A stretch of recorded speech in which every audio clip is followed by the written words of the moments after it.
Waldo right here. Obviously, Derrick Lewis is a name you've been calling for a while. So I guess, how are the emotions? How is camp knowing, you're only a couple days away from getting this fight that you have been asking for quite a while? Yeah, I asking for a while before.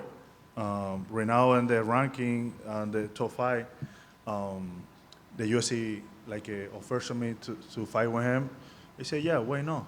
I wanna so bad fight before, but it's opportunity to show up with one guy like him.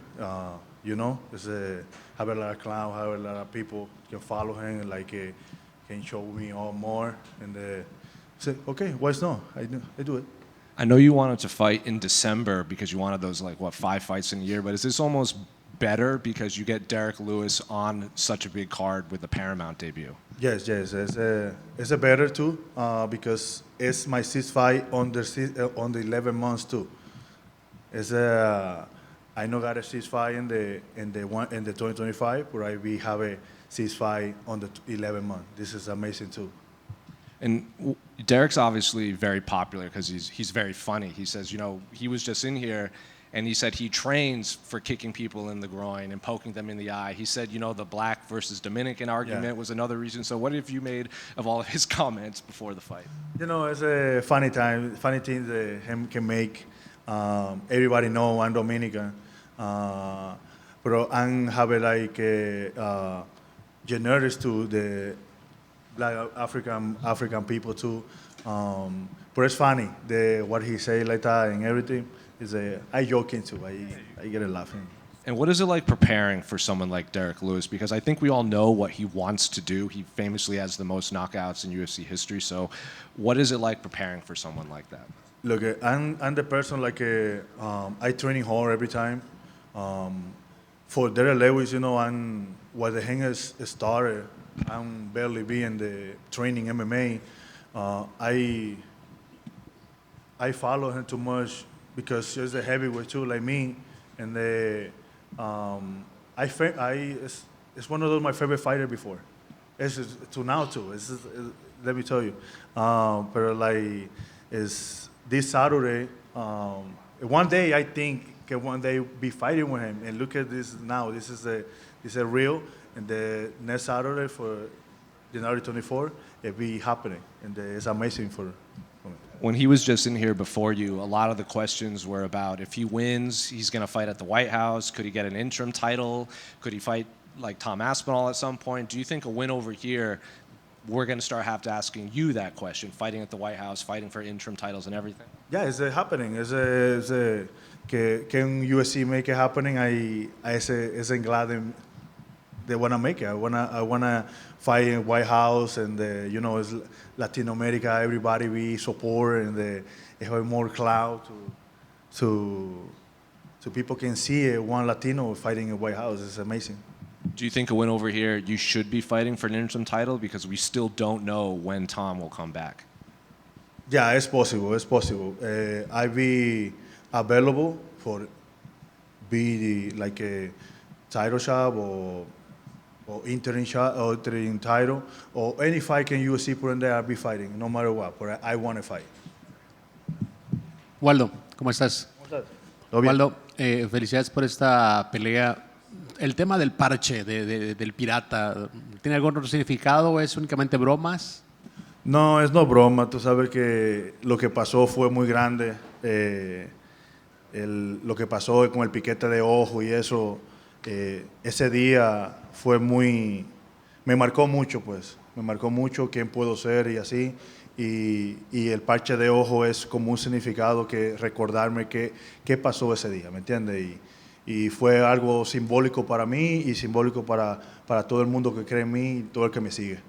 Derrick Lewis dice, bueno, dos cosas. Uno, que está preparado para llevarte a cualquier escenario, que te puede picar un ojo, que te puede hacer cualquier cosa y que te va a noquear en el primer round. ¿Tú cómo visualizas la pelea en términos serios? Bueno, si me da una patada en los huevos, pienso que voy a caer de rodillas, pues no voy a aguantar el dolor. Pero es lo que es. Pero la UFC va a penalizar eso, no importa lo que diga, él puede estar jugando, pero con cosas así no se puede jugar en el ring porque está jugando con la vida de la otra persona y con la salud de la otra persona, y es dificultoso.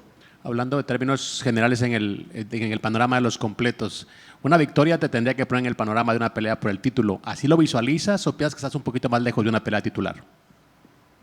Como dije ahorita, es lo que puede pasar lo que sea en este deporte, ¿me entiendes? Puede ser que me pongan en algo titular para un título interino o algo así. Si no me ponen, lo cojo como sea, pero quiero seguir activo peleando, ¿me entiendes? Quiero que la UFC me tenga pendiente para todo donde me pueda meter y pelear. No me importa si es título o no título, yo lo que quiero es pelear. Okay, last one. Aspinall, parece que su regreso tiene, pues obviamente, mucho tiempo todavía. ¿Crees que eso abre un escenario para peleadores como tú para pelear por el título? ¿O no importa si él regresa o no? No importa si regresa o no, pero también da oportunidad de que personas como yo, que están en el top 5 ahora mismo, pueda pelear por el título, porque es más corto el ranking, el campeón no está, entonces van a quedar 5 peleadores ahí que pueden pelear el título interino, pero es lo que es, y lo que digo es que Dios meta su mano pues por el campeón y que se recupere pronto, para así verlo pelear y pelear contra él. Gracias. Waldo, una aquí rápido. Hemos visto gente al comienzo de tu carrera en la UFC que criticaba mucho el estilo tuyo. Ha sido chévere ver, ¿sabes?, el cambio de opinión de la gente que tiene ahora cuando hablan de Waldo Cortes-Acosta. Sí, es como es. Siempre en este deporte se va a ir progresando mucho, poco a poco. Mediante a eso, las personas van a estar creyendo en ti poco a poco. Va a ser como ganes la pelea y como te mires, también van a estar creyendo. Le quiero decir a esa gente que no voy a dejar de aprender, porque yo salí de béisbol, yo nunca tuve una base de pelea ni nada de eso. Yo practiqué béisbol primero y ahora estoy en esto de MMA y estoy aprendiendo poco a poco y mucho para este deporte. Y así seguiré aprendiendo hasta que la gente me tenga en ese lugar de una estrella o que sí soy bueno, ¿me entiendes? Y por último, obvio, se sabe que podría venir pelea, título, lo que sea, pero también viene la oportunidad de, ¿sabes?, pero también ganar mucho la hinchada que siempre apoya a Derrick y todas las peleas donde él está. ¿Ves eso también cuando aceptaste esta pelea? Sí, pero a mí no me importa si lo apoyan a él o me apoyan a mí o lo que sea. Yo lo que voy es a pelear. Yo voy a entrar a un ring a arrancarle la cabeza a alguien. A mí no me importa quién escoja uno, quién escoja al otro. Yo lo que voy a pelear y arrancar cabeza allá adentro. A mí no me importa. Hey, Waldo, over here. Yeah. Last year you had 5 fights. It's January, already on your first fight. How many fights do you think we could see you in this year? Okay.